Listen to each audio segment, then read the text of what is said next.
Bismillahirrahmanirrahim. Bismillahirrahmanirrahim. Assalamualaikum warahmatullahi wabarakatuh.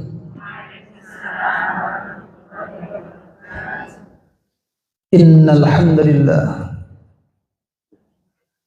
alladzi khalaqal mauta wal hayata liyabluwakum ayyukum ahsanu amala wa huwal azizul ghafur.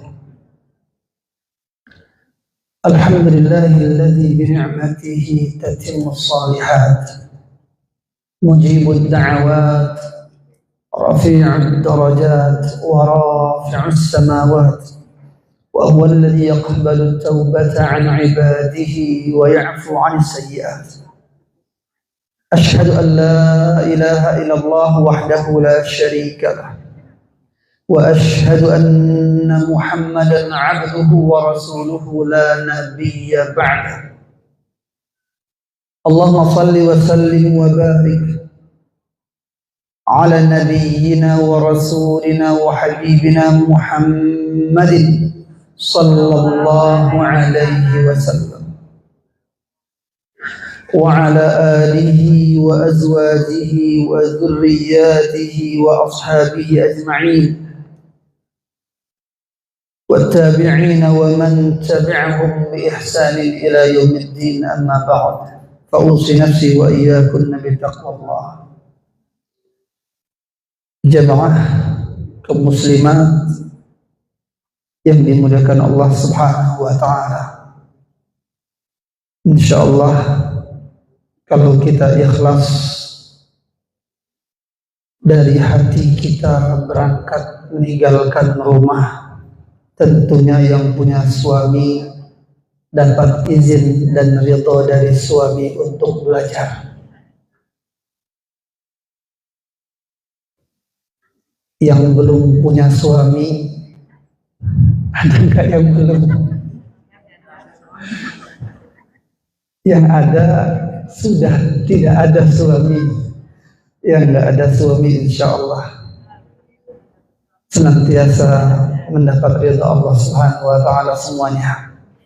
Yang sudah, yang masih punya suami ataupun yang sudah tiada suaminya, semoga senantiasa dalam limpahan rahmat, keberkahan dan keridhaan Allah Subhanahu wa taala. Amin ya rabbal alamin.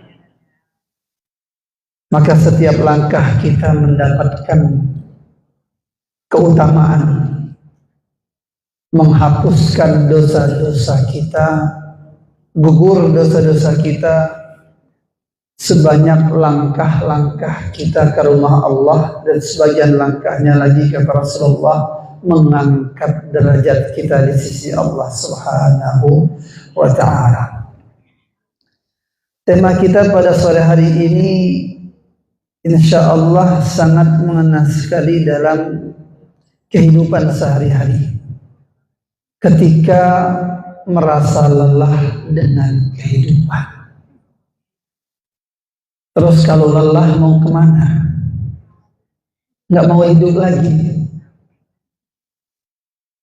Sedangkan hidup ini memang terbatas. Kita ini hidup tidak akan lama dan tidak akan selama berada di alam barzakh, apalagi di akhirat nanti yang tidak ada batas waktunya. Dunia ini sangat-sangat terbatas. Setelah meninggalkan dunia, kita berada di alam yang disebut dengan perbatasan atau dinding. Dinding ini bahasa Arabnya barzakh. Disebutlah dengan alam barzakh. Bagaimanapun kematian seseorang, proses yang diceritakan Rasulullah sallallahu alaihi wasallam tetap berlaku untuk siapapun. Kenapa? Karena yang diproses itu ruhnya, bukan jasadnya. Jasad ada yang sempurna meninggal dunia, tapi ada banyak juga yang tidak sempurna, kecelakaan, hancur, bahkan ada yang hilang. Lalu kalau sudah hilang, apakah tidak proses oleh Allah, tetap sama prosesnya karena ruh tidak hilang. Nah, yang merasa lelah sekarang ini dari tema kita tersebut, badan kita, jasad, apa ruh kita yang lelah? Ini yang mungkin kita agak ragu dalam menjawabnya. Sebenarnya yang lelah ini yang mana? Badan apa ruh sebenarnya lelah? Dua-duanya. Allahu Akbar.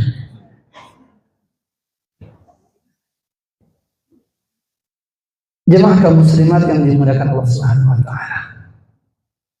Ayat yang pertama untuk mengingatkan kita adalah ayat 2 surah Al-Mulk. Kita harus ingat, ini poin pertama. Poin pertama adalah ingat bahwa dunia adalah ujian. Ini poin pertama. Dunia adalah ujian.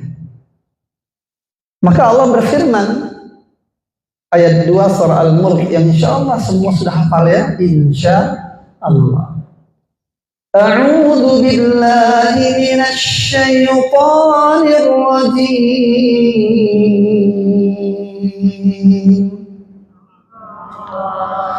Bismillahirrahmanirrahim.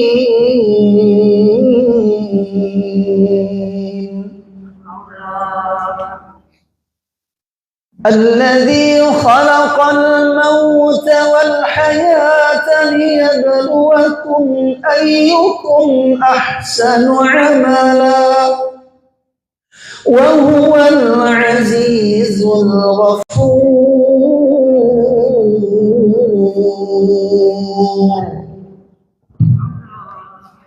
الذي خلق الموت.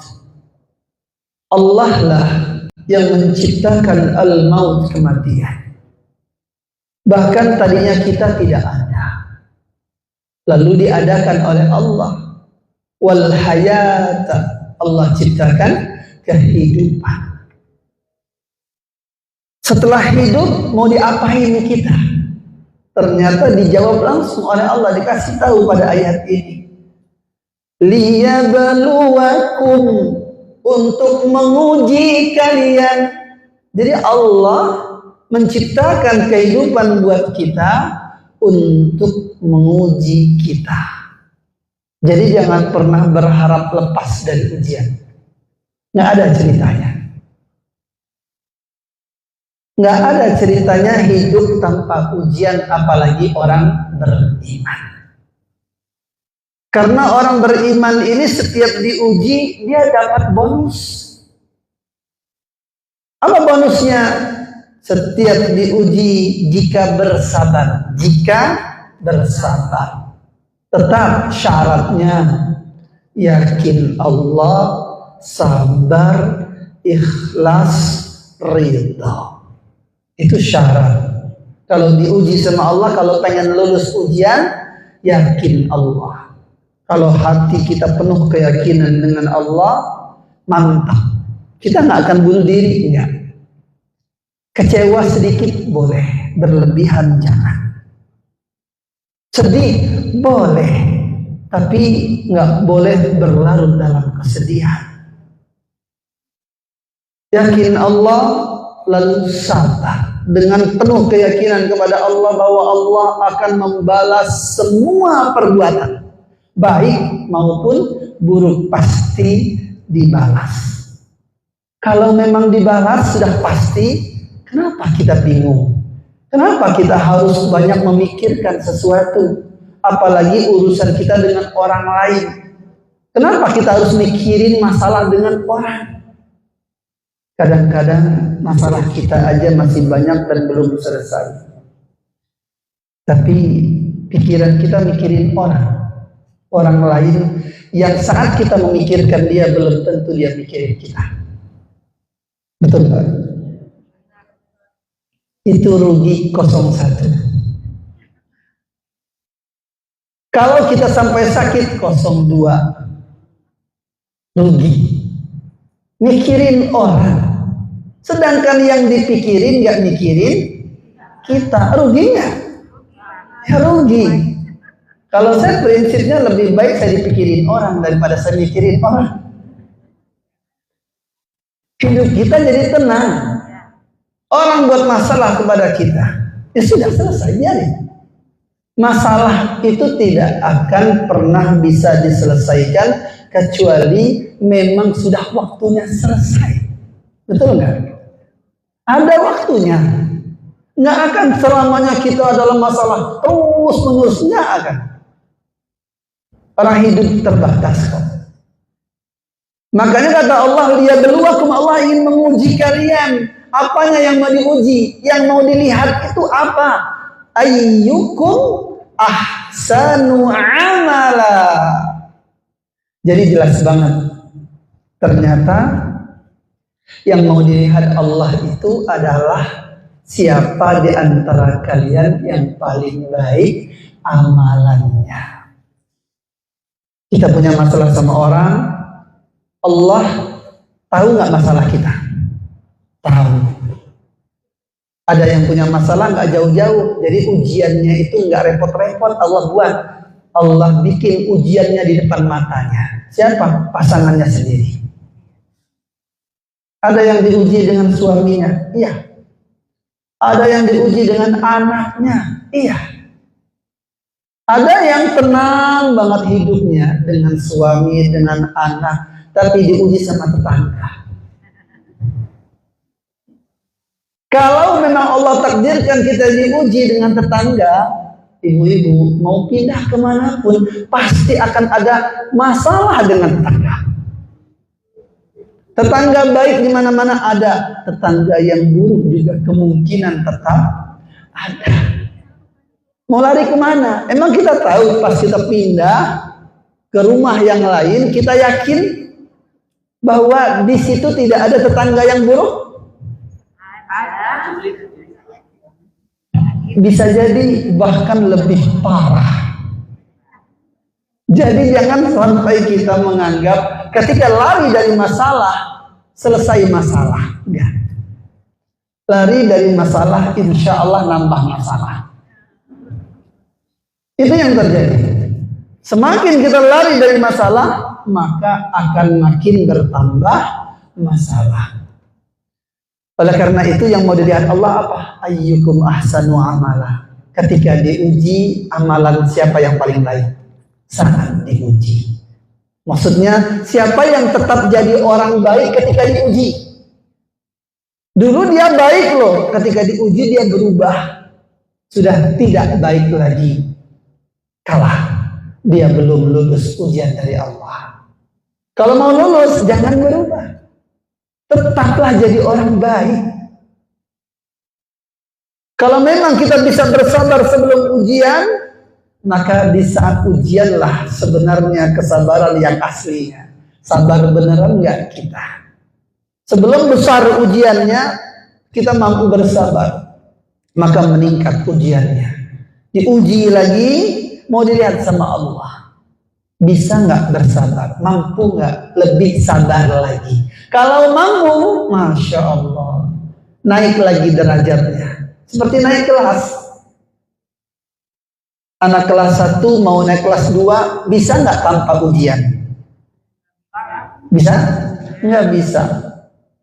Mau dirayu gimana pun kepada gurunya, Bu Guru, saya mau naik kelas tapi nggak usah ujian. Bisa nggak? Ya nggak bisa. Kelas 4 mau naik kelas 5, ya tetap harus ujian. Nggak lulus tetap di kelas 4. Begitu. Yang terberat adalah ujian akhir. Ini ujian akhir sebelum tamat. Ini kita bicara SD dulu. Ketika ujian akhir, ya mungkin SD nggak terlalu berat ya mungkin. Kalau saya masih ingat sekali di pesantren dulu, ujian akhir pesantren dibanding SD nggak ada apa-apanya SD. Ujian di pesantren saya mondok selama 6 tahun, maka di akhir tahun seluruh pelajaran dari kelas 1, 2, 3, 4, 5, 6 diuji. Allahu Akbar. Itu yang berat. diuji semua. Hafalan yang pernah kita hafal selama mondok diuji. Bahasa Arab yang sudah pernah kita pelajari diuji. Kitab tafsir yang sudah kita bahas diuji. Semuanya diuji. Allah Akbar. Saya bilang ini yang lebih berat ujiannya. Itu ujian akhir baru di dunia. Ujian akhir kita apa? Sebelum mati. Sebelum kita wafat. Dan itu kapan? Artinya sebenarnya saat ini kita sedang diuji sama Allah, bisa jadi itu ujian akhir dari Allah. Kalau kita sadari, maka kita akan mempersiapkannya dengan amalan yang baik. Karena yang dilihat Allah bukan jumlah amal. Allah tidak mengatakan ayyukum aktsaru amala, siapa di antara kalian yang paling banyak amalannya. Tapi Allah bilang ayyukum ahsanu amala, siapa yang paling baik amalnya. Walaupun dia mu'allaf hari ini. Ada seorang wanita ataupun laki-laki baru masuk Islam sore ini misalnya. Baru masuk Islam. Punya banyak amal enggak? Ya enggak. Baru masuk Islam. Amal dia apa? Amal dia baru masuk Islam itu syahadatain, 2 kalimat syahadat. Dia ikhlas mengucapkannya, penuh dengan keyakinan, dan dia sudah berniat untuk beramal dengan seluruh anggota tubuhnya. Maka dia akan dimasukkan oleh Allah ke dalam golongan orang beriman jika dia mati hari ini juga, walaupun belum sempat sholat, puasa, apalagi haji, baca Quran belum bisa. Di mana tempat dia kalau dia mati? Surga, insya Allah. Betapa mudahnya Allah memasukkan hambanya ke surga. Kenapa? Masuk surga bukan karena amal, masuk surga karena rahmat Allah.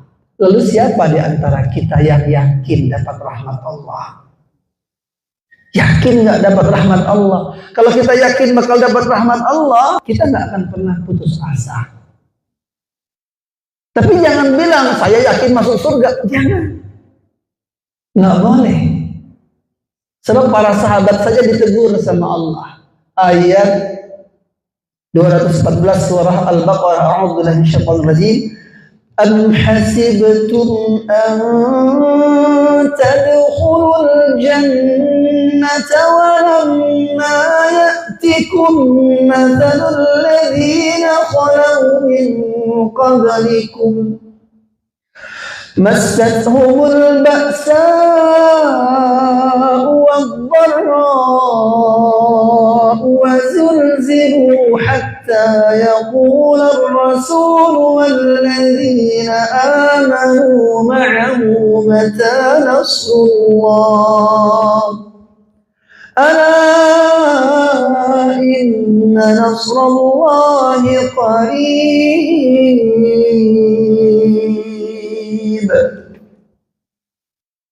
Am hasibtum, apakah kalian mengira ini ayat turun di zaman siapa? Bukan zaman kita ini.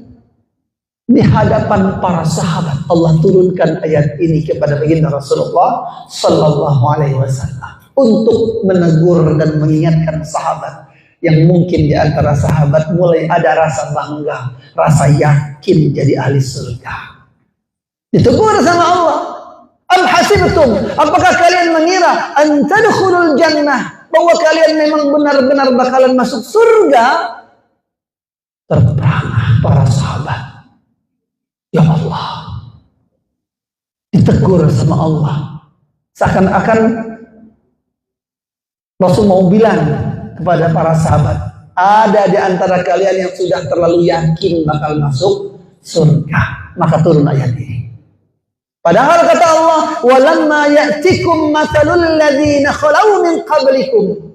Belum datang, padahal kata Allah, padahal belum datang kepada kalian ujian seperti orang-orang terdahulu. Massatuhumul ba'sa wad-dharra wa zulzilu. Hidup mereka dulu benar-benar dalam keadaan kritis, susah payah hidup mereka. Mereka itu bukan sekedar kelaparan, namun saat kelaparan, jatuh miskin, dihina, diusir dan mau dibunuh. Ya Allah, ya. Kita belum apa-apanya. Diguncang hidup mereka, wazulzilu. Sampai ada yang matinya bukan mati langsung dibunuh, tapi dimutilasi. Sumayyah radhiyallahu anha, bagaimana wafatnya? Bagaimana kemaluannya ditompak? Bagaimana ada seorang wanita perutnya dibelah? Ada wanita yang hamil, bayinya diambil, dicincang di depan ibunya. Allahu Akbar. Ada yang melihat ibu bapaknya dibakar secara langsung, hidup-hidup dibakar. Luar biasa. Ada yang meninggal keluarganya, satu keluarga seluruhnya. Tahun 2004 terjadinya tsunami. Itu ada 13 mahasiswa dan mahasiswi. 8 mahasiswi, sisanya yang 5 adalah mahasiswa. Orang Indonesia, orang Aceh. Sebatang kara. 13 mahasiswa-mahasiswi ini sebatang kara. Ibunya, bapaknya, seluruh adiknya, seluruh kakaknya, paman, bibi, kakek, nenek, teman-teman, tetangga, wafat serentak seluruhnya. Ya Allah. Dalam peristiwa dan musibah besar tsunami 2004 itu. Ujian kita apa? Kalau dibanding yang lebih berat masih lebih banyak. Jadi jangan pernah kita menganggap ujian kita lah yang paling berat. Sehingga kita ini seakan-akan nggak ada lagi nafsu hidup, nggak ada lagi gairah kehidupan kita. Semangat hidupnya hilang. Padahal apa? Ujian kita ini masih kecil, masih terlalu sedikit, belum ada apa-apanya, belum. Kita jangan sibuk dengan yang diuji sama Allah, dengan musibah, dengan masalah. Kenapa? Kita punya Allah. Allah bisa nggak bantu kita? Ada nggak yang sulit bagi Allah?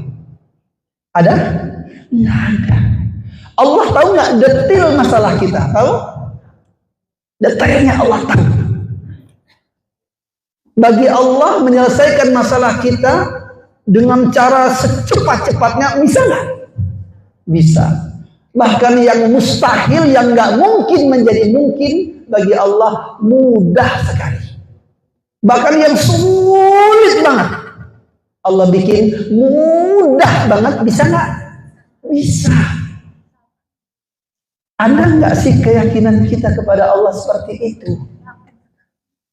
Iya, yakin, tapi waktu ada masalah kita lupa. Iya kan? Itu jadi masalah. Kenapa kita lupa? Nah, inilah yang harus kita perbaiki. Hati kita kadang jauh dari Allah. Maka Allah menyebutkan dalam ayat tadi, sampai hatta yaqula ar-rasul alladziina aamanu ma'ah mata nasrullah. Sampai orang beriman yang menjadi pengikutnya seorang rasul, ada rasul di tengah-tengah mereka, saking gentingnya keadaan tersebut, sampai mereka berkata, kapan pertolongan Allah itu turun? Maka ayat ini kabar gembira untuk mereka. Ala inna nasrallahi qarib. Apa Allah bilang? Kata Allah, ingat, pertolongan Allah sangatlah dekat. Sangat dekat. Mudah bagi Allah menolong kita, itu mudah. Cuman Allah tahu kemampuan kita, maka la yukallifullahu nafsan illa wus'aha. Jadi kelelahan hidup kita ini adalah bagian dari ujian. Kalau orang beriman itu bukan dijauhkan dari ujian, tapi justru diberi kekuatan untuk melewatinya. Dengan apa? Iman. Jadi kita bisa kuat karena apa? Iman. Oh iya, ada Allah Maha Kuat, ada Allah Maha Hebat, ada Allah yang pasti tahu masalah ini. Jangan ngeluh ke yang lain dulu, jangan update status. Nggak usah buat-buat status dalam masalah. Orang nggak tahu jadi tahu kan? Ya kan? Walaupun nggak begitu jelas dalam statusnya, cuma sindirun.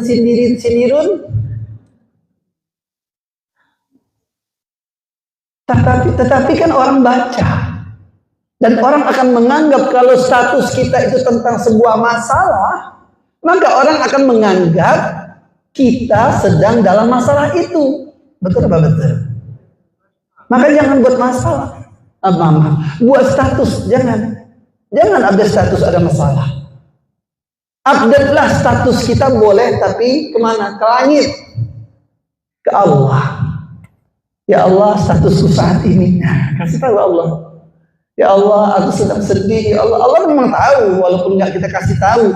Tapi Allah senang. Kita ngasih tahu keadaan kita itu, Allah senang. Allah senang kalau kita ini menjadikan Allah tempat kita mengadu. Justru sebaliknya, Allah cemburu kalau kita ngadu kepada selain Allah. Cemburu. Seperti ibu-ibu yang punya suami. Harusnya sedikit-sedikit suami, sedikit-sedikit suami. Suatu hari ngadu tapi bukan ke suami sendiri. Suami orang atau orang lain. Tahu suaminya kira-kira marah nggak? Cemburu nggak? Cemburu banget apa enggak? Oh, banget itu. Itu baru manusia. Iya kan? Baru seorang suami punya istri. Suami pengennya kalau ada masalah, ada apapun, ya istri ngelapor, ngadu sama siapa? Suami. Jangan ke orang lain. Walaupun ke saudara sendiri. Yang paling utama adalah ke suami, bukan ke yang lain. Walaupun punya kakak kandung, punya ibu kandung, punya adik kandung, tapi tetap yang paling utama kepada siapa? Suami. Sebab apa? Ridhonya Allah untuk para wanita yang sudah menikah. Tidaklah Allah titipkan kepada yang lain. Melalui pintunya, dengan ridho dari suami. Itu harus diingat. Nah, suami udah nggak ada gimana? Curhat ini. Doakan suami setiap ingat. Suami yang sudah tiada, sudah mendahului, doakan setiap ingat. Minta sama Allah ampunan buat beliau agar dapat ridho Allah, rahmat Allah, dan diterima amal beliau, ditempatkan derajat yang sangat tinggi sekali di sisi Allah, supaya dipertemukan dalam derajat tersebut. Amin ya rabbal alamin. Makanya syarat kita melewati hidup ini tadi ada berapa? Ada 4. Yakin Allah, sabar, ikhlas, ridho. Oke, poin yang pertama sudah tadi ya. Poin pertama tadi, ingat bahwa dunia adalah ujian. Jadi memang gak akan lepas dari ujian. Mau kemana pun pasti tetap diuji. Poin kedua, Allah tidak akan membebani di luar kemampuan. Ayat ini sering kita dengar, bahkan hafal. La yukallifullahu nafsan illa wus'aha. Allah itu tidak pernah membebani hambanya di luar batas kemampuan hambanya tersebut. Kalau kita diuji itu tanda apa? Kita mampu melewatinya. Jangan bilang aku nggak sanggup, aku nggak kuat. Jangan. Siapa yang merasa nggak kuat, ingat ada yang maha kuat, Allah. Maka minta kekuatan dari yang maha kuat, nanti Allah kuatkan. Kalau pengen dikuatkan hati kita, iman kita, bahkan tubuh kita, badan kita yang merasa sakit juga, pengen dikuatkan, gampang. Gimana caranya? Amalkan. Panggil ya Qawi, ya Qawi, ya Qawi, ya Qawi. Banyak-banyak panggil Allah dengan nama ya Qawi, wahai yang maha kuat. Ini perintah Allah. Kalau mau berdoa minta kepada aku, kata Allah, pakai Asmaul Husna. Nama Allah panggil dulu, nanti minta terakhir. Panggil dulu aja banyak-banyak. Banyak-banyak. Kenapa? Ya, namanya memohon begitu. Ya qawi, ya qawi, ya qawi, ya qawi. Wahai yang maha kuat, kuatkan imanku, kuatkan badanku, jasadku, tubuhku, kuatkan akidahku, kuatkan keyakinanku, kuatkan hatiku ya Allah menghadapi semuanya. Allah nggak mungkin tidak menguatkan kita karena kita minta. Janji Allah itu. Ayat 60 surah Ghafir. Ud'uni astajib lakum. Potongannya jadi. Allah bilang, Allah berfirman, berdoalah kalian kepadaku, pasti aku ijabah untuk kalian. Janji nggak ini namanya? Janji. Allah janji kalau kalian berdoa minta kepadaku, aku akan ijabah, kata Allah. Masalahnya ada orang ketika ditumpuk dalam masalah yang banyak, bukan cuma sekedar masalah besar, banyak masalah kecilnya, banyak masalah besarnya ada, sehingga dia lupa minta sama Allah, malah cari hiburan, dengerin musik, ya Allah, jalan-jalan, makan-makan.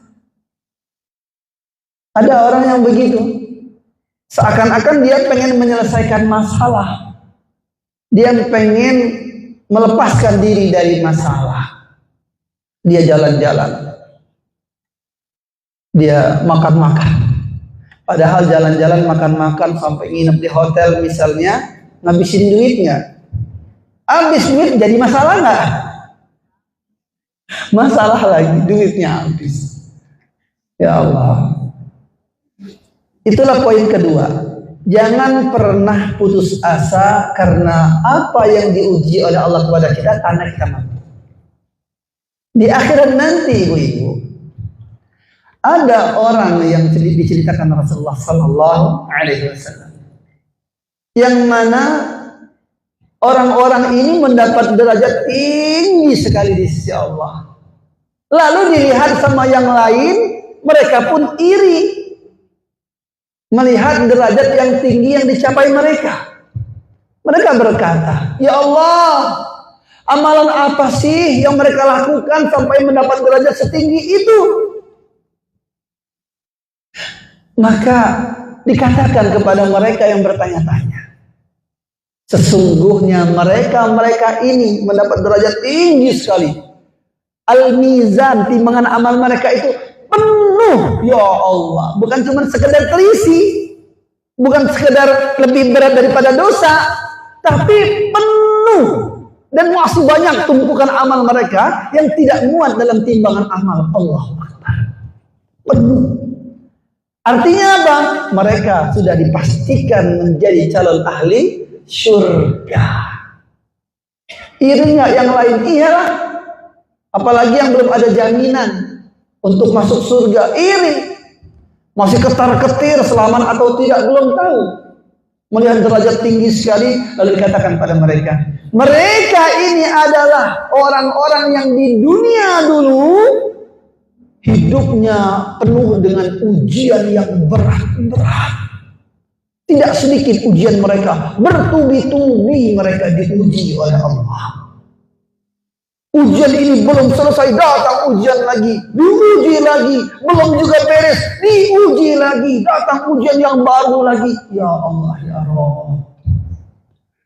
Tapi mereka adalah orang-orang yang sabar. Mereka selalu ikhlas. Mereka selalu ridho dengan semua ujian Allah. Gimana sih ciri-cirinya orang yang sabar, ikhlas, dan ridho itu? Ketika diuji, yang dipanggil cuman Allah, yang dikeluhkannya hanya Allah, dan tidak marah-marah. Kenapa dia nggak marah? Karena dia takut Allah tidak menganggap dia ridho. Dia tidak marah karena dia pengen Allah bilang dia sudah ridho. Karena belajar untuk ridho terhadap apa yang ditakdirkan Allah. Kalau kita marah dengan keadaan kita, berarti kita nggak ridho. Contoh kita sakit. Sakit apa nih? Mau sakit gigi, mau sakit hati. Sakit hati nggak kelihatan sih ya.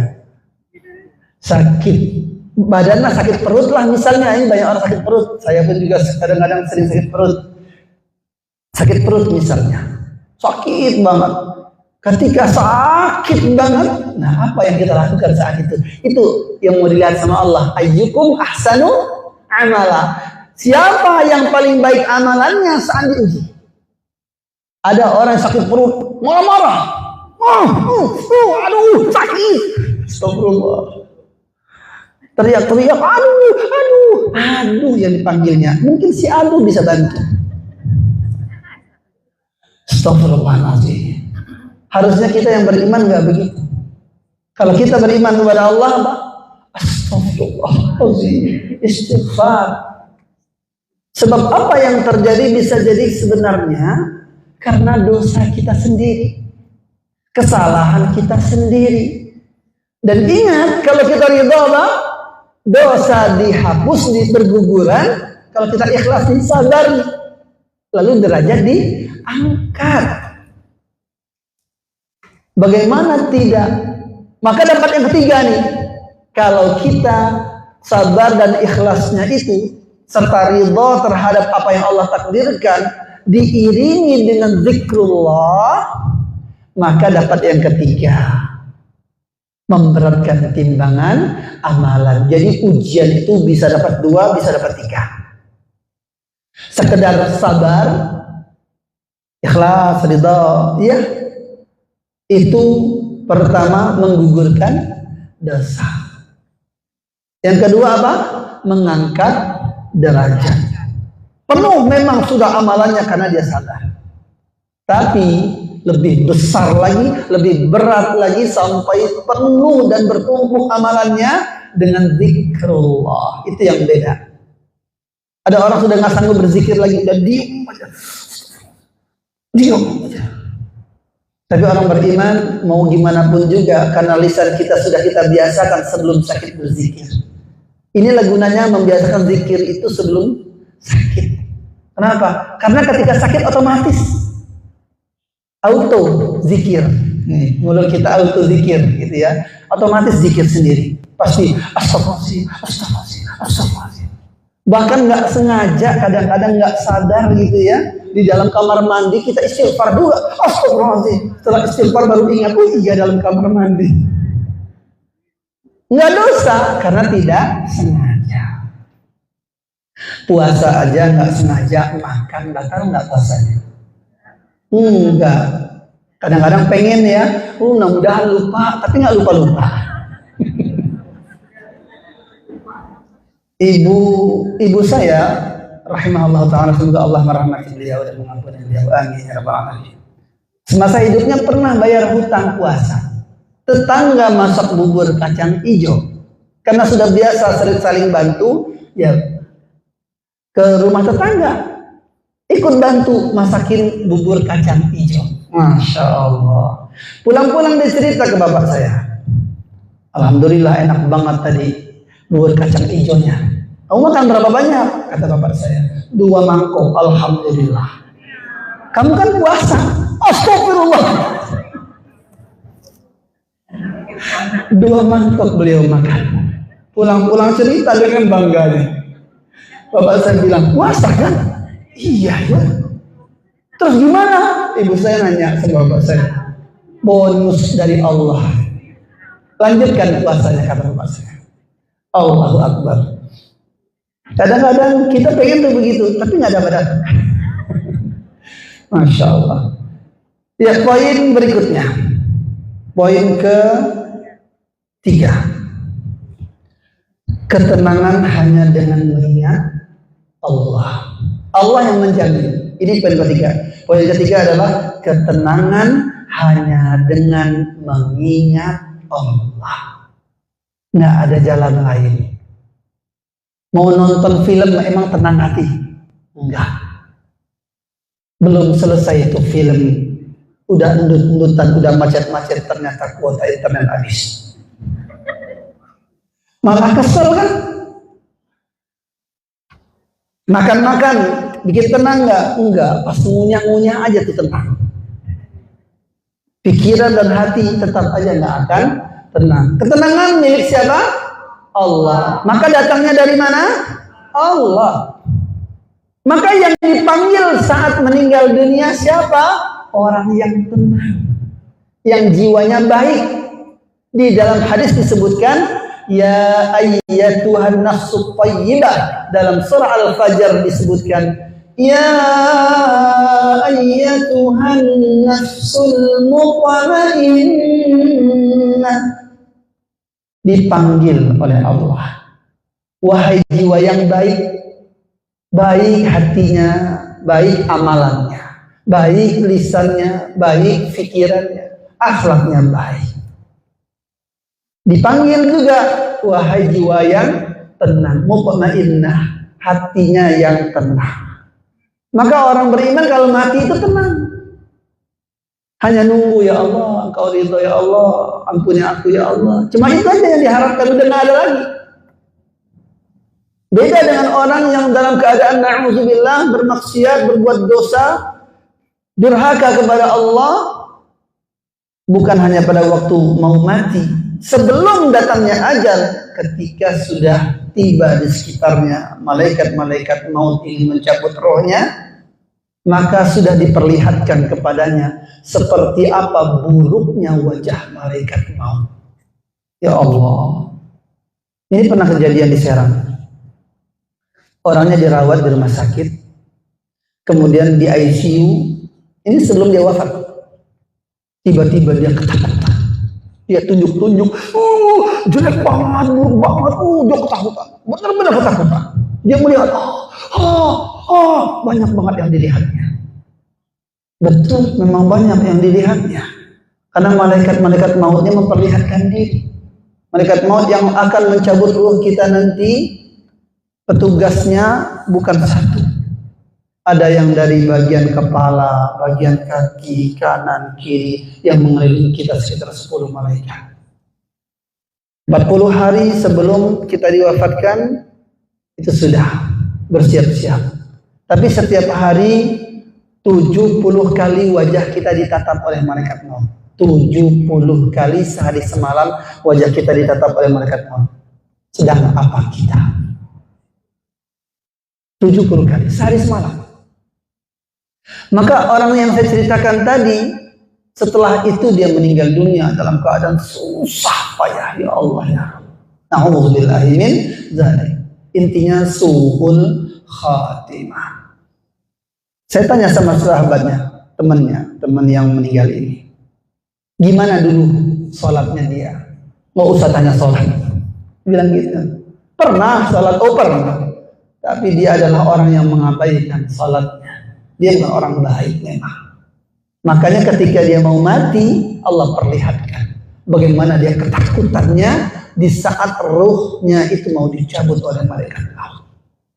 Sebaliknya, nah di Ciwandan nggak jauh nih, ada jamaah kita, masya Allah, tiba-tiba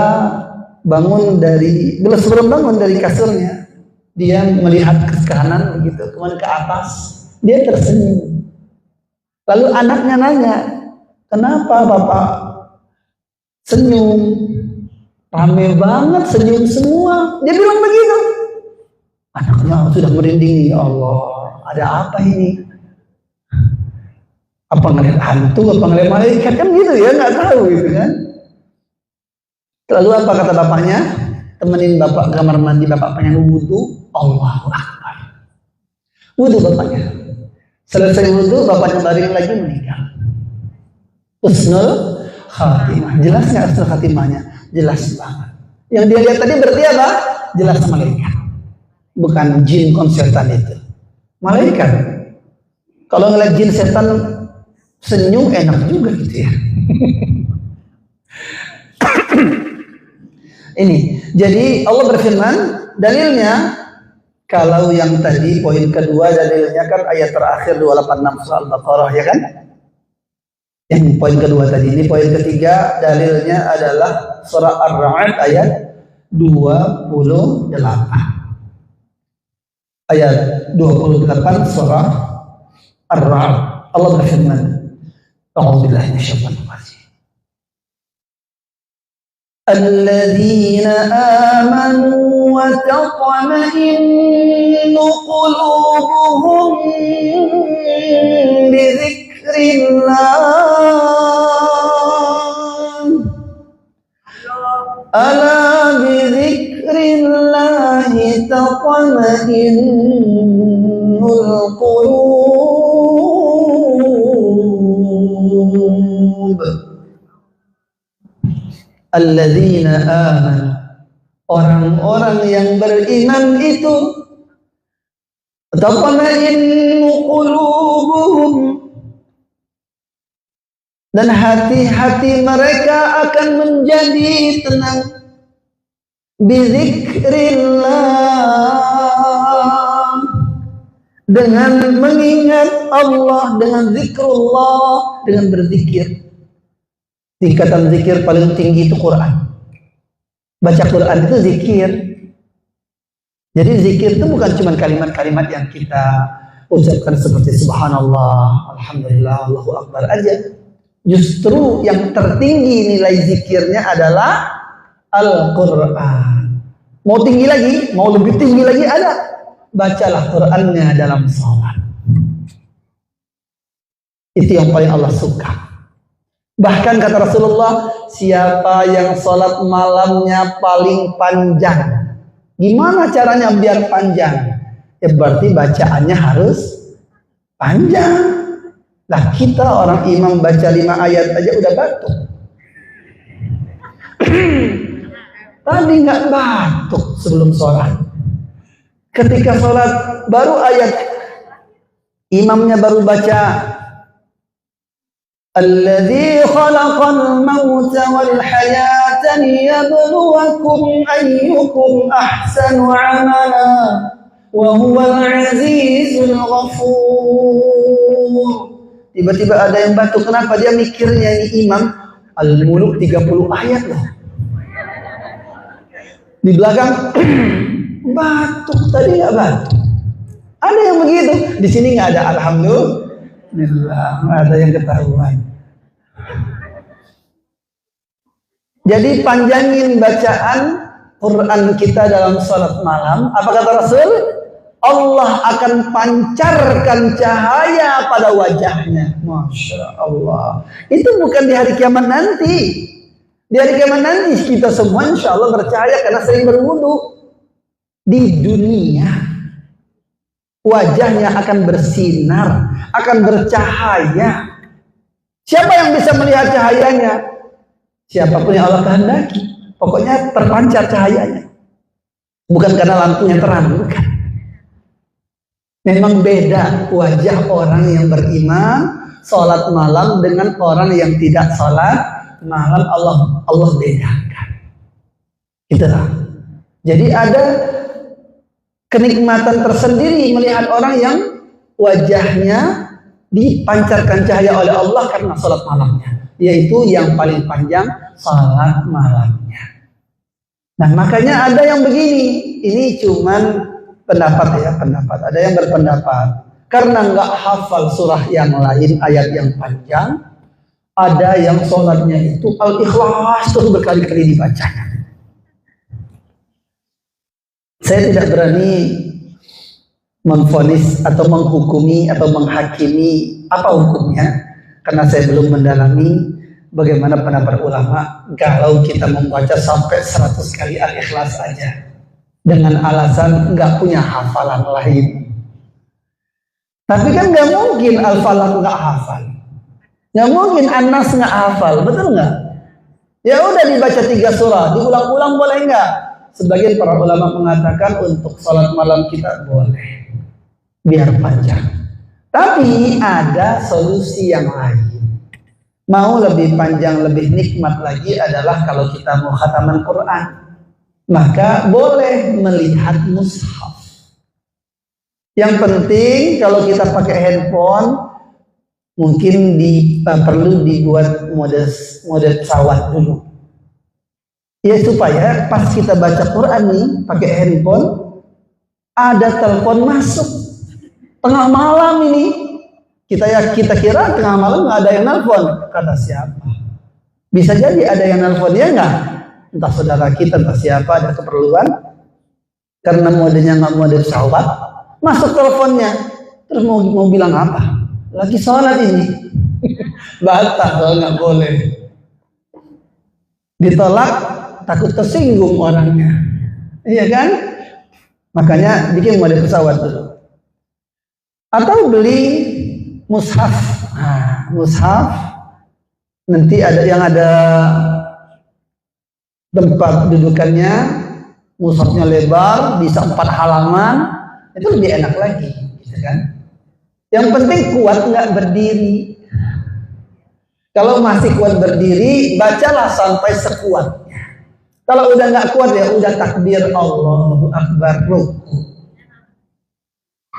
Bagaimana dengan yang pengen sholat malam tapi nggak kuat berdiri, duduk di atas kursi? Ya boleh, karena itu yang dia mampu, nggak ada masalah. Yang masalah itu yang nggak sholat. Betul. Jadi hati yang telah lelah itu butuh zikir. Jadi gini, lelah itu sebenarnya yang merasakan pertama kali hati kita. Bukan badan kita. Badan kita ini mungkin fit aja, sehat aja. Ya enggak? Badannya sehat, cuman hatinya lelah. Nah, sebenarnya hati lelah itu kenapa gitu? Butuh apa? Butuh zikir. Seperti badan kita, seperti tenggorokan kita yang haus, butuh apa? Minum. Kalau kita lapar butuh apa? Makan. Maka jasad kita butuh diberikan nutrisi. Sesungguhnya roh kita juga butuh. Manusia kebanyakan tidak memperhatikan kebutuhan rohnya. Makanya sampai ada yang bunuh diri. Kenapa? Rohnya kering. Rohnya sudah lelah, sudah di puncak paling akhir. Sudah akhirnya putus asa. Karena dia tidak tahu makanan apa yang dibutuhkan rohnya. Apa yang dibutuhkan roh sebenarnya? Zikrullah. Ambil air wudhu dengan benar. Yang mungkin selama ini wudhunya belum pas. Mungkin wudhunya selama ini belum benar. Benarin dulu. Perbaiki wudhu kita lagi. Jangan kita anggap, wah udah benar lah dari kecil udah wudhu begini terus gitu ya. Enggak begitu. Belajar lagi. Wudhu yang benar seperti apa? Dicek cara wudhu kita, digosok yang benar. Kemudian setelah wudhu yang benar, apalagi kata Rasul, salatlah 2 rakaat. Salat 2 rakaat. Mau ngapain setelah 2 rakaat? Ya minta tolong sama Allah. Karena Allah bilang apa? Ayat 153 surah Al-Baqarah. Ayat 153 surah Al-Baqarah. Ini Allah perintahkan. Kalau kita ada masalah, ada keinginan, ada hajat, ada apapun yang ada di hati kita, maka perhatikan perintah Allah ini. Ayat 193 surah Al-Baqarah. Ya ayyuhalladzina amanu ista'inu bis-sabri was-salah. Innallaha ma'as-sabirin. Hai orang-orang yang beriman, minta tolonglah kamu semuanya kepada Allah. Gimana caranya? Bis-sabri. Minta tolong dengan sabar. Wassalah, jangan lupa. Minta tolong sama Allah yang paling cepat itu adalah dengan salat. Sesungguhnya Allah bersama orang-orang yang sabar. Nah, gimana maksud Allah? Iya, dalam salat ada posisi terdekat dengan Allah. Kapan? Saat sedang sujud. Rasulullah bersabda, Inna aqraba ma yakunul 'abdu min rabbih wa huwa sajid fa'aksiru fihi du'a. Sesungguhnya paling dekat antara hamba Allah dengan Rabb-Nya saat ia sedang bersujud. Maka kata Rasulullah, perbanyak berdoa di dalam sujud. Perbanyak berdoa dalam sujud itu.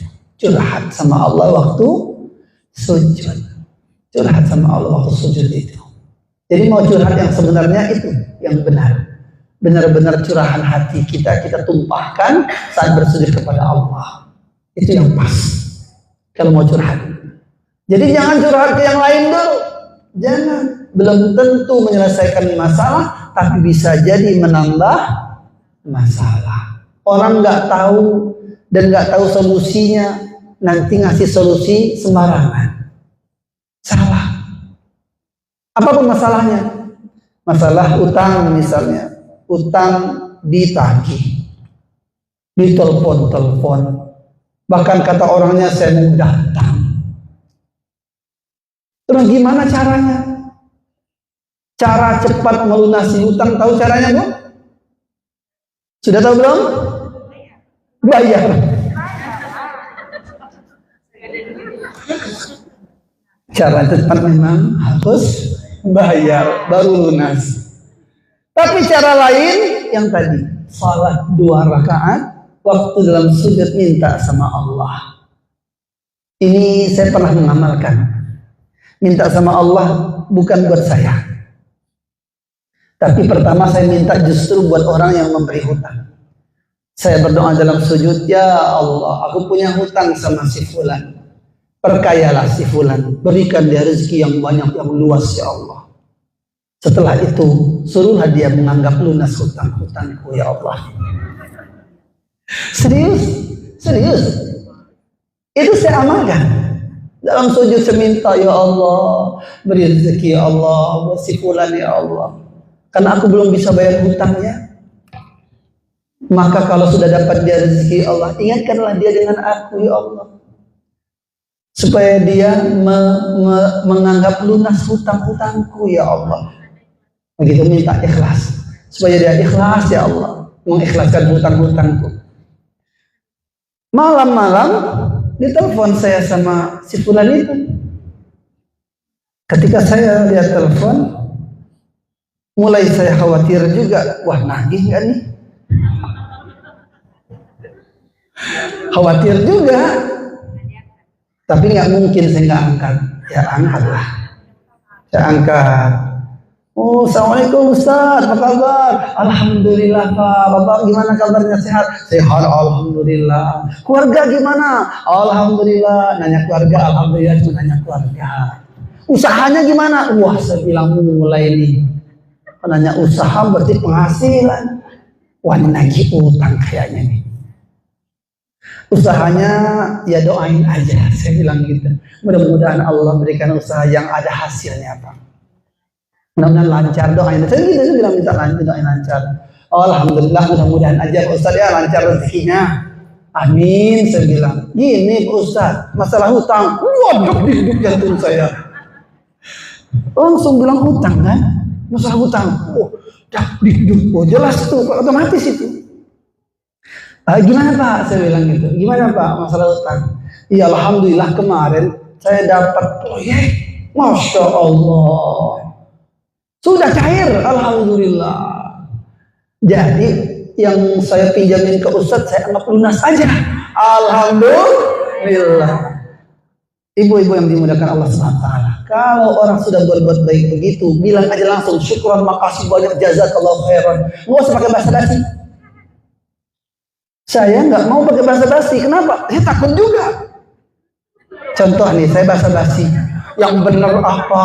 Serius? Enggak, saya bercanda katanya. Coba. Sedih nggak?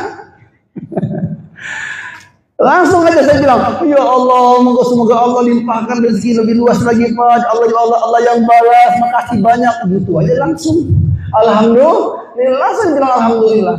Karena dalam hati saya, kalau saya coba-coba bahasa basi, yang benar Pak, serius Pak, banyak loh Pak itu Pak gitu. Ntar dia mikir. nggak jadi gimana? Takut berubah pikiran. Karena apa yang sudah diikrarkan, terucap, itu sah di hadapan Allah Subhanahu wa Ta'ala. Jadi kalau ibu-ibu pernah berjanji sama orang, tolong tunaikan. Kalau sudah terucap, jangan bilang enggak saya nggak jadi, saya nggak. Jangan. Ibu-ibu berubah pikiran sekarang, dosa itu. Kenapa? Sudah terucap. Mendingan jangan mengucapin dulu sesuatu kalau memang belum yakin. Jelas? Mana yang sudah terucap? Saya mau belikan kamu ini sesuatu misalnya. Sudah pernah terucap ya? Baru ngomong nih, besok mungkin ada perilaku atau tingkah laku dia yang kita kurang suka, sehingga berubah pikiran. Ngapain saya beli saya ngasih dia ini? Syaitan itu. Padahal sudah terucap, dosa. Udah tunaikan. Apa yang sudah terucap tunaikan. Karena itu nanti memberatkan sakaratul maut. Akan berat sakaratul maut nanti. Nauzubillahimin. Jadi dalam sujud minta sama Allah. Gimana caranya? Dalam bahasa Indonesia boleh nggak? Boleh kalau kita cuma dalam hati. Tidak boleh dilafalkan. Dalam hati aja. Minta sama Allah. Suamiku ya Allah, jadikan suami yang soleh ya Allah. Suami yang rajin ya Allah. Ini kok alarm jam segini ya? Oh ini selesai nih. Masya Allah, habis waktunya. Tapi poinnya baru berapa? Baru 3. Oh 2 poin lagi sudah sedikit lagi. Oke. Poin keempat. Bersabarlah karena Allah bersama orang yang sabar. Jadi poin keempat sudah disampaikan. Karena ayatnya itu tadi 153 surah Al-Baqarah. Gimana cara sabar? Ambil wudhu, salat 2 rakaat, ngadu sama Allah. Jadi jangan kita lampiaskan amarah kita. Jangan. Kita bisa marah, bisa, tapi jangan, tahan aja. Nanti dilampiaskannya saat sujud di waktu sholat. Itu yang benar, itu yang pas. Kenapa? Nanti itu bisa tuh bikin ibu-ibu nangis-nangisnya itu. Tapi kalau ibu sudah amarahnya dituangkan, nanti nangis pun susah dalam sholat. Nanti nangis dalam sholatnya bukan karena rasa dekat dengan Allah lagi. Kenapa? Nangisnya nggak khusyuk karena mikirin masalah.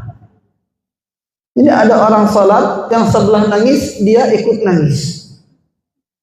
Yang sebelah nangis memang karena terenyuh mungkin dengan bacaan Quran imam, dengan ayat-ayat tentang surga neraka. Tapi yang satu ini kenapa? Dia nangis karena dia punya masalah. Ada lagi nangis kenapa? Nangis karena nggak ngerti. Kenapa nangis? Ini bahaya ini. Astagfirullahaladzim. Kesabaran bukan berarti diam tanpa usaha. Catatan ya. Tapi tetap istiqomah meski berat. Allah tak pernah meninggalkan hamba yang bersabar. Kenapa kita disuruh sabar? Allah tidak akan pernah meninggalkan yang bersabar. Itu pasti bersabar itu ujung-ujungnya akhirnya untung. Kebalikan dengan orang riba. Ini perbedaan berjauh. Ini sedikit ada kemiripan apa nih? Kata Rasulullah, riba kelihatan hartanya banyak, tapi kata Rasul ujung-ujungnya pasti sedikit. Nah itu. Tapi kalau orang sabar, walaupun dia nggak punya apa-apa, tapi dia sabar, tapi bukan berarti nggak usaha. Terus istiqomah, sabar dan istiqomah. Maka dijanjikan dia ujung-ujungnya pasti bahagia. Jadi orang sabar itu menahan amarah. Itu salah satu bukti dia sabar, menahan amarah. Yang terakhir, poin kelima, saya cuma menyiapkan 5 poin aja. Nanti insya Allah saya share. Oh iya, pertemuan yang waktu itu belum saya share ya. Saya janji juga itu. Insya Allah nanti sekaligus. Insya Allah saya share juga. Janji kebahagiaan bagi yang bertawakal. Janji kebahagiaan bagi yang bertawakal. Jadi kalau kita mau bahagia, akhirnya atau intinya adalah kemampuan kita dalam bertawakal. Ayat 3 surah Al-Talaq. Wa man yatawakkal 'ala Allahi fahuwa hasbuh. Siapa yang bertawakal kepada Allah, maka cukuplah Allah baginya.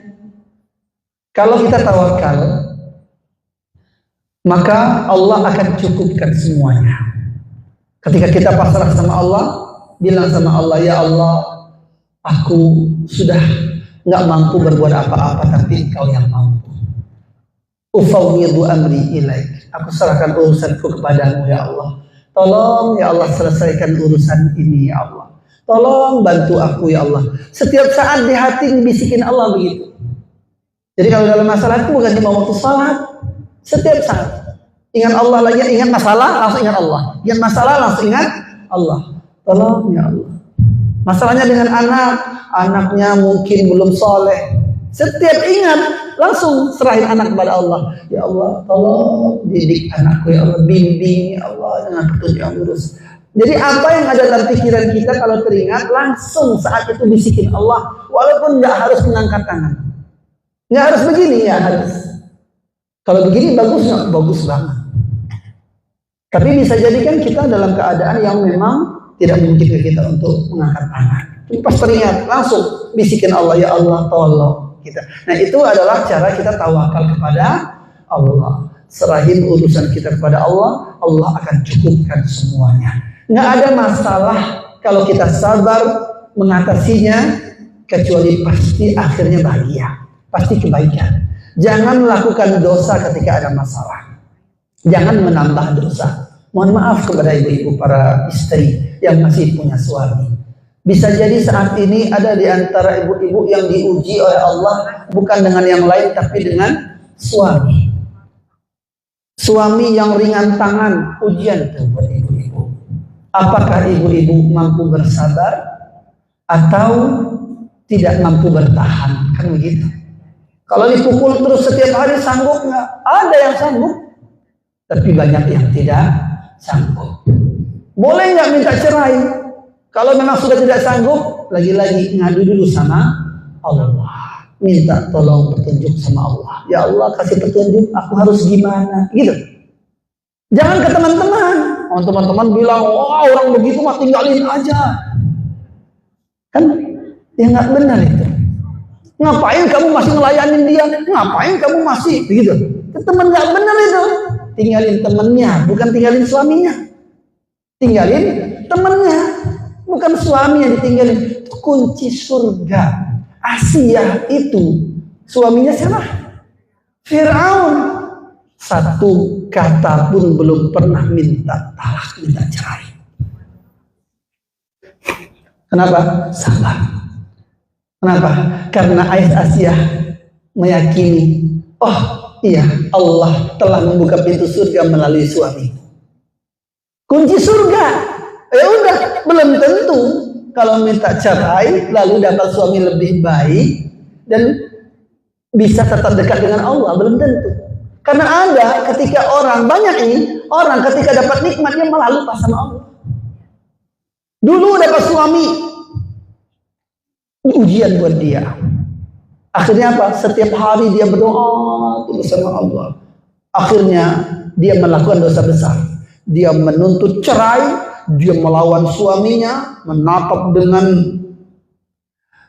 galak kepada suaminya, kemudian akhirnya jatuhlah cerai atau terjadi perceraian ataupun dipaksakan untuk bercerai misalnya, lalu dia menikah dengan laki-laki yang ternyata hanya mencari kesenangan dunia. Akhirnya apa? Dia jarang sholat tepat waktu, jarang dia nangis dalam sujudnya, jarang dia mengangkat tangannya berdoa sama Allah, jarang dia sholat malam, bahkan lewat sholat malam dia nggak pernah, duha pun lewat semuanya. Kenapa? Karena lalai, dia dapat pasangan yang lalai, ya otomatis dia lalai dari Allah. Na'udzubillah ini. Nah kalau seandainya ada di antara ibu-ibu, suaminya justru membuat ibu-ibu makin dekat dengan Allah, berarti itu memang kunci surga buat ibu-ibu. Jangan ngelawan suami, jangan bersuara di atas suara suami. Tetaplah jadi istri salihah versinya Allah, bukan versi orang lain ya. Versinya Allah. Menurut Allah ibu adalah wanita salihah. jika ibu tetap jadi istri yang lembut kepada suami, sekasar apapun suami, seperti apapun tingkah laku suami. Tapi jangan juga ibu-ibu mencari-cari kesalahan suami, memata-matai suami, ngatur-ngatur suami. Jangan, karena itu suami pasti nggak ridho. Tambah lagi mata-matain suami, lalu dapat banyak kesalahannya, ternyata bukan satu kesalahannya. Ibu-ibu pasti makin hari makin nggak taat. Kenapa? Sudah tahu kelemahan suami, keburukan suami. Lebih baik ibu-ibu nggak tahu sama sekali. Akhirnya ibu-ibu apa? Taat aja terus, kayak orang bodoh. Memang orang bilang apa? Temannya mungkin bilang, bodoh kamu. Itu kata temannya yang bodoh. Sesungguhnya tidak bodoh. Solihah itu bukan bodoh. Solihah itu taat. Jadi taat aja, nurut aja. Itu yang jarang zaman sekarang. Nurut aja sama suaminya. Mau suruh apa aja selama tidak menyuruh maksiat. Itu aja kuncinya, patokannya. Mampu nggak? Kalau mampu, berarti di sini adalah semuanya insya Allah ahli surga firdaus al-ala. Amin ya rabbal alamin. Ya cukup sekian yang dapat saya sampaikan. Kita buka sesi jawab. Silakan. Ya, mohon maju. Ya, 1, 2, 3 sudah. Saya ingin bertanya kepada Ustadz, baik yang terdekat dengan saya. Terima kasih Bu Isha. Assalamualaikum warahmatullahi wabarakatuh. Waalaikumsalam warahmatullahi wabarakatuh.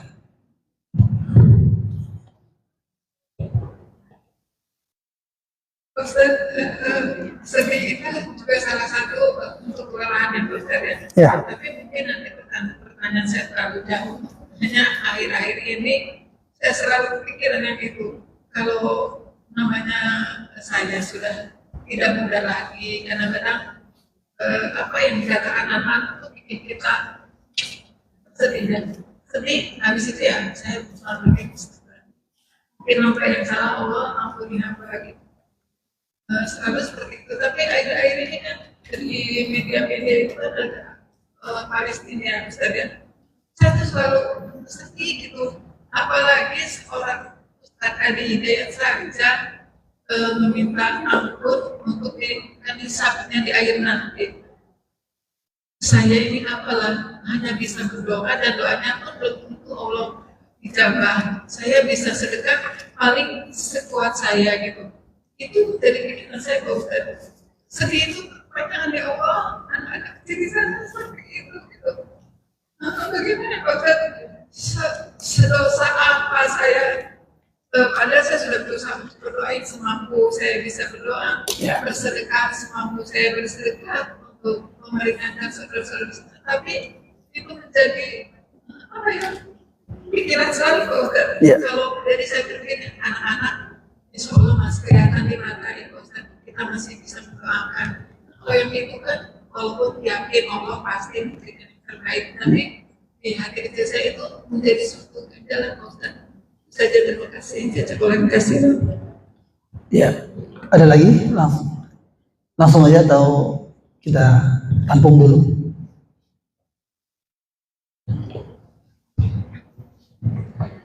Assalamualaikum warahmatullahi wabarakatuh. Waalaikumsalam warahmatullahi wabarakatuh. Pak Ustadz, ini masalah hutang ya. Jadi ibu saya tuh minjemin emas 10 gram ke teman. Ibu tuh ngomongnya begini, saya kasih pinjem, kalau punya dikasih, kalau belum punya nggak usah dikasih, nunggu punya. Ternyata ibu saya udah nggak ada gitu. Tapi kan sekarang anaknya lah yang ahli warisnya yang nagih gitu. Saya tagih karena dia itu udah berubah lah, udah punya gitu. Tadinya kan emang nggak punya, sekarang anaknya udah pada kerja. Barang ditagih, dia ngomongnya, ibunya juga katanya ngomongnya kalau punya, kalau nggak punya jangan dikasih, jangan itu. Akhirnya saya, terus kata saya, emang ibu saya udah meninggal mau nagih, kata saya kan ahli warisnya yang harus nagih. Terus solusinya gimana itu Pak Ustadz? Kayaknya dia susah, udah hampir, ibu saya juga meninggal udah 2 tahun, dia hutangnya udah lama, hampir 5 tahun lah. Jadi emas 10 gram itu Pak Ustadz. Gimana itu solusinya Pak Ustadz? Waalaikumsalam warahmatullahi wabarakatuh. Assalamualaikum. Waalaikumsalam. Kita bingung jadi assalamualaikum aja. Iya. Yang pertama masalah sedih. Sedih itu adalah nikmat dari Allah. Bersyukur kita masih bisa sedih. Berarti hati kita hidup. Alhamdulillah. Kita sadar banyak dosa. Iya. Dosa kita Allah yang tahu. Jangan pernah diceritakan. Allah akan ampuni nggak? Ampuni insya Allah. Istighfar mohon ampunan Allah. Dengan istighfar itu Allah ampuni. Kalau memang kita serius. Bahkan kata Rasulullah, Allah malu kalau tidak mengabulkan doa hambanya jika meminta kepada Allah sampai menitiskan air mata. Dan hadis yang lain kata Rasulullah, siapa orang yang mengalir air matanya karena rasa takutnya kepada Allah, haramallahu jasadahu 'alan nar. Allah haramkan jasadnya tersentuh neraka jahanam. Nah, kita sedih, pertama sedih yang sangat dianjurkan. Nah, kita harus tahu nih posisinya atau letak sedih di mana. Kapan kita boleh bersedih? Sedih yang pertama. Pertama, sedih terhadap dosa kita sendiri. Sedih kita, ya Allah, kenapa aku berbuat dosa? Kenapa aku maksiat lagi, ya Allah? Sedih karena khawatir Allah belum mengampuni dosa kita. Itu sedih yang benar, yang bagus. Sedih yang kedua, betul, sedih dalam musibah. Ketika dapat musibah, wajar nggak sedih? Wajar. Seperti hidup hati kita. Aneh juga kalau dapat musibah kok nggak sedih, itu aneh loh. Ya kan? Cuman lagi-lagi kembalikan lagi kepada Allah. Bisa jadi musibah terjadi karena keburukan kita atau dosa kita yang dulu, yang telah berlalu. Sama sebenarnya kita dalam rumah tangga suami istri. Apa yang terjadi pada diri kita, keburukan atau keburukan pasangan kita, itu sebenarnya bisa jadi karena keburukan dan dosa-dosa kita yang dulu Allah mau menebusnya, sehingga Allah bikin terjadilah suatu keburukan pula pada diri kita ataupun pasangan kita. Itu untuk mengingatkan bahwa kita dulu punya dosa. Dengan kita bersabar atas masalah itu, Allah akan ampuni dosa-dosa kita insya Allah. Kan kita jadi banyak istighfar, betul nggak? Begitu. Kita mau pengen bantu menolong saudara kita yang ada di Palestina. Nah, ini perlu memang ibu-ibu selalu ingat saudara-saudara kita doakan di sana. Ini juga buat kita ngerem. Jangan sampai kita menghabiskan uang kita sia-sia, beli tas harga 1 miliar gitu. Itu di sana tuh, gitu kan? Kita teringat saudara-saudara kita di Palestina. Bukan cuma lapar dahaga, bukan mati kelaparan. Lah kita makan apa aja bisa, minum apa aja bebas. Ingat nggak kita gitu kan? Itu kalau kita malas-malasan, nah kita harus ingat itu. Itu Bu ya. Jadi sedih itu wajar. Itu nikmat dari Allah dan supaya kita dekat dengan Allah insya Allah.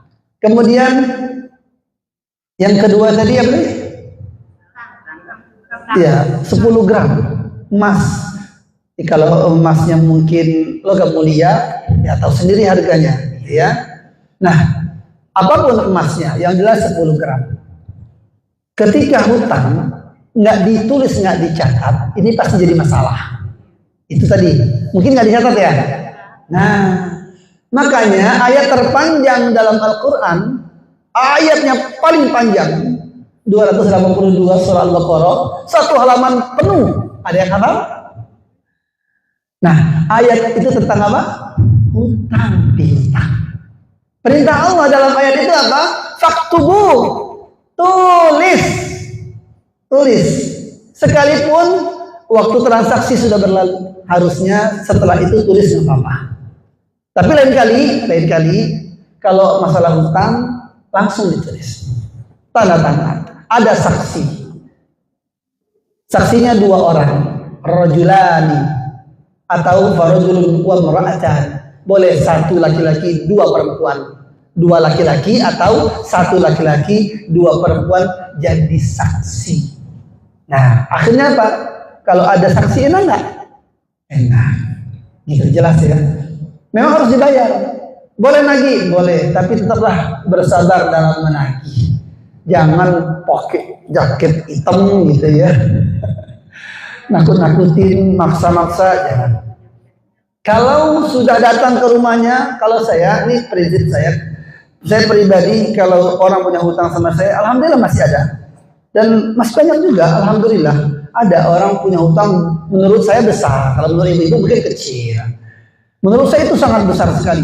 Kenapa? Saya nggak pernah mengutangi sebesar itu. Gitu. Jadi uangnya besar sekali bagi saya, tapi dulu dia minjem bukan minjem.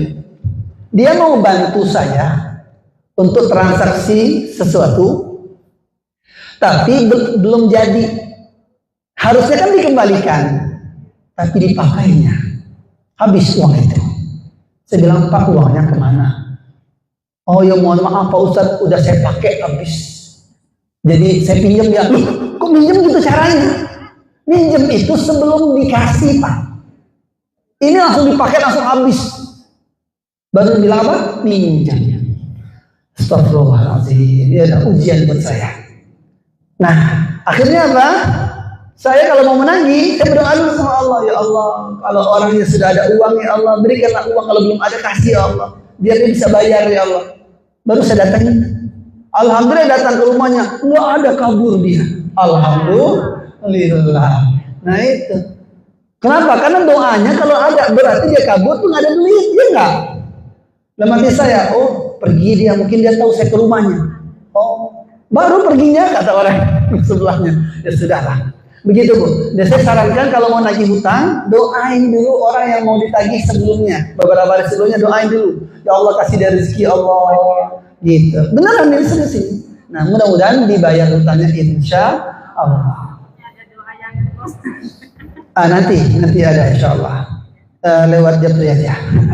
Nanti kita bantu dengan doanya insya Allah. Ya sebenarnya jangan memaksakan diri juga. Kalau kita nagih hutang, ini terakhir sebelum kita tutup doa kepada Allah SWT. Ketika kita datang nagih, kalau nggak dapat, disitulah kesempatan doa mustajab. Kan sayang itu. Minta sama Allah, ya Allah, kalau memang hutang ini nggak bakal dibayar ya Allah. Kan kita nggak tahu. Kita bilang aja sama Allah gitu. Seandainya hutang ini memang nggak bakal dibayar ya Allah, aku udah nggak perlu lagi nagih-nagih. Tapi berikan aku 100 kali lipat atau 1000 kali lipat dari apa yang dihutangkan ini ya Allah. Kalau Allah sudah kasih, ya udah bilang ke orang itu kami sudah anggap lunas. Keren nggak tuh? Masya Allah. Mudah-mudahan bermanfaat ya. Amin. Satu lagi boleh Ustaz? Oke, terakhir. Siap-siap. Bismillahirrahmanirrahim. Assalamualaikum warahmatullahi wabarakatuh. Waalaikumsalam warahmatullahi wabarakatuh. Ustaz, janji Allah terhadap orang-orang yang sabar itu amat sangat banyak ya Ustaz. Ya. A'udzubillahi minasyaitonirrajim. Wa la nabluwakum bisyai'in minal khawfi wal ju'i wa naqsin minal amwali wa anfusi was samarati. Wa basyirish sabirin wa basyirish sabirin. Kembali sampaikanlah berita gembira kepada orang-orang yang sabar. Kita sebagai manusia pengennya ideal ya Ustaz, terus konsisten di dalam kesabaran, dalam keseharian kita menghadapi persoalan-persoalan hidup. Tetapi pada saat kita futur Ustaz, terkadang sabar itu kayak setipis kulit ari gitu ya.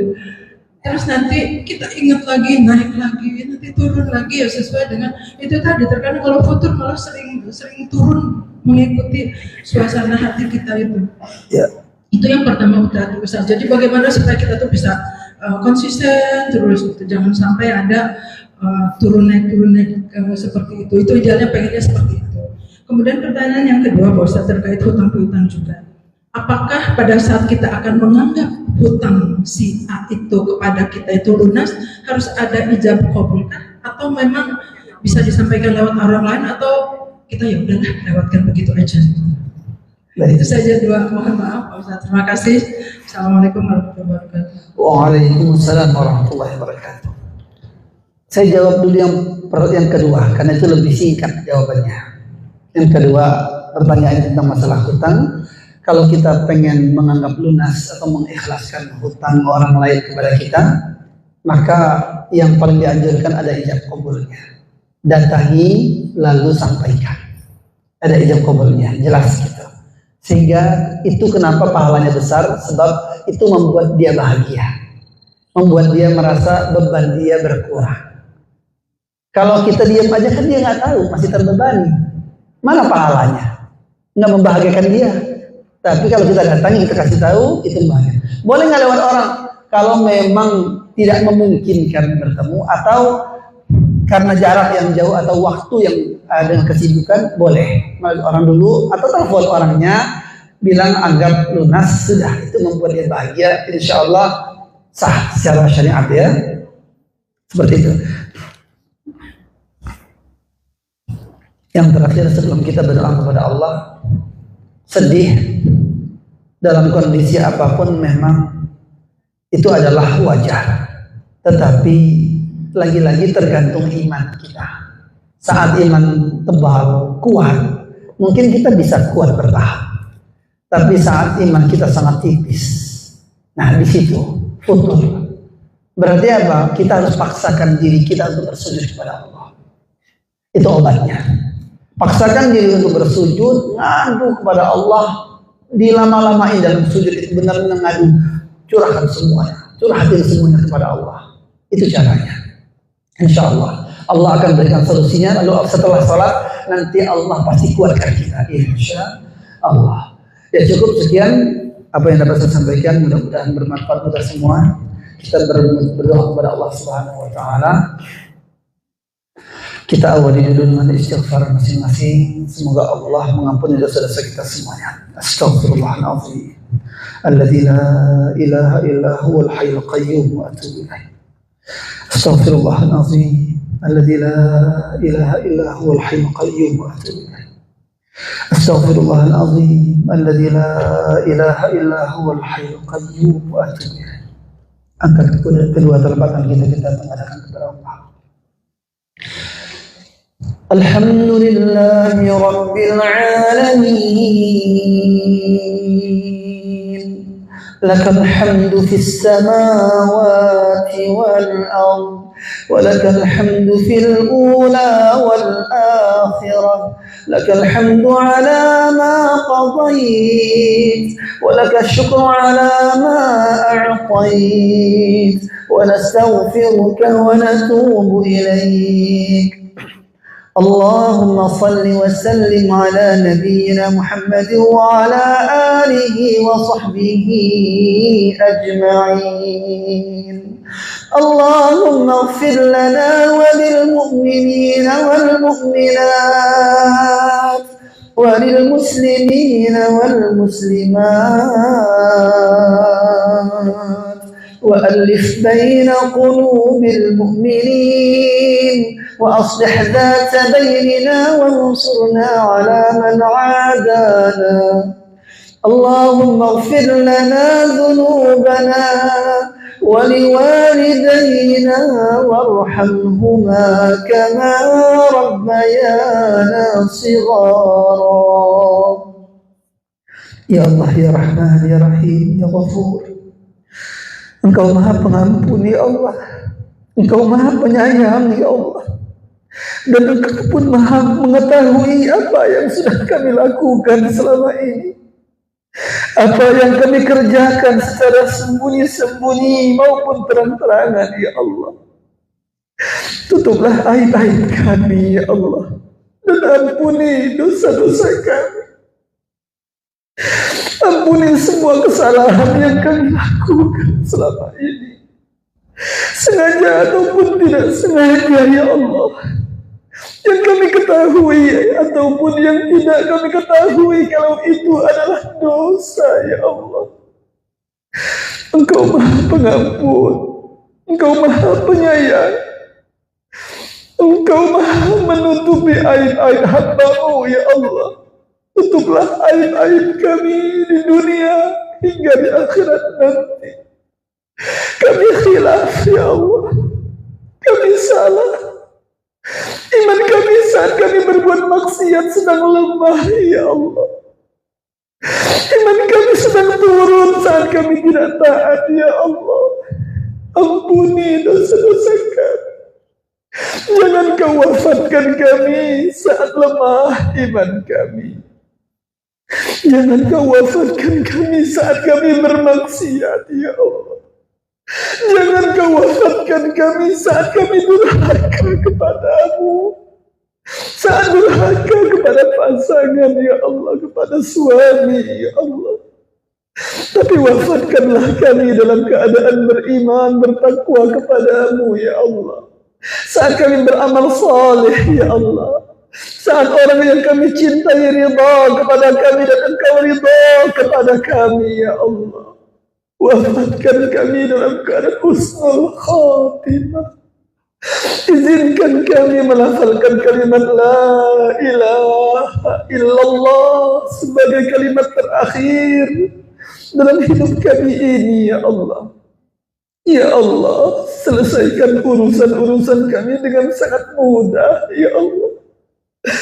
Lancarkan rezeki kami selancar-lancarnya, ya Allah. Datangkan kami rezeki dari arah manapun yang Kau ridai. Seberkah-berkahnya, ya Allah, berkahi rezeki yang Kau berikan pada kami. Rezeki yang membuat kami semakin dekat dan taat kepadamu. Rezeki yang membuat kami jauh dari siksaan-Mu. Rezeki yang halal, yang barakah. Rezeki yang membuat datangnya kebahagiaan dalam keluarga kami. Menjadikan keluarga kami sakinah, mawaddah, warahmah.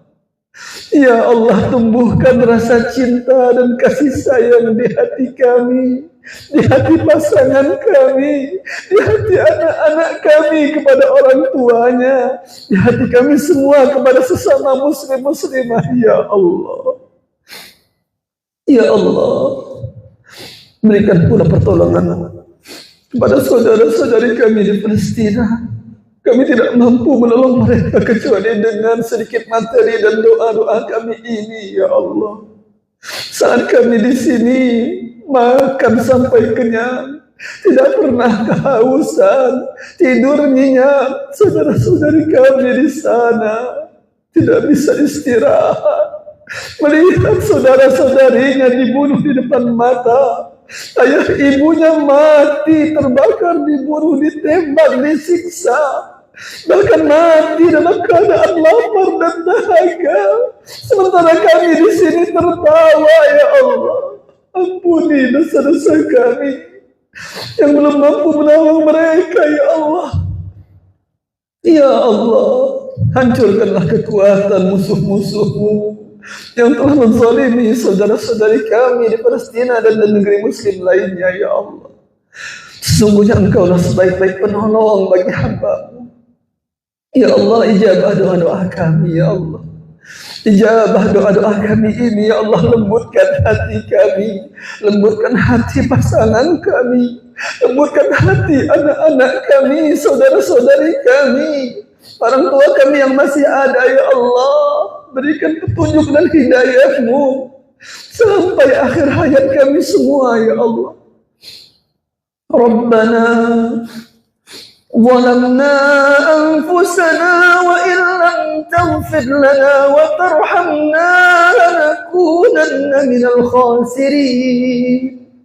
ربنا هب لنا من أزواجنا وذرياتنا قرة أعين واجعلنا للمتقين إماما ربنا هب لنا من الصالحين ربنا آتنا في الدنيا حسنة وفي الآخرة حسنة وقنا عذاب النار سبحان ربك رب العزة عما يصفون وسلام على المرسلين والحمد لله رب العالمين.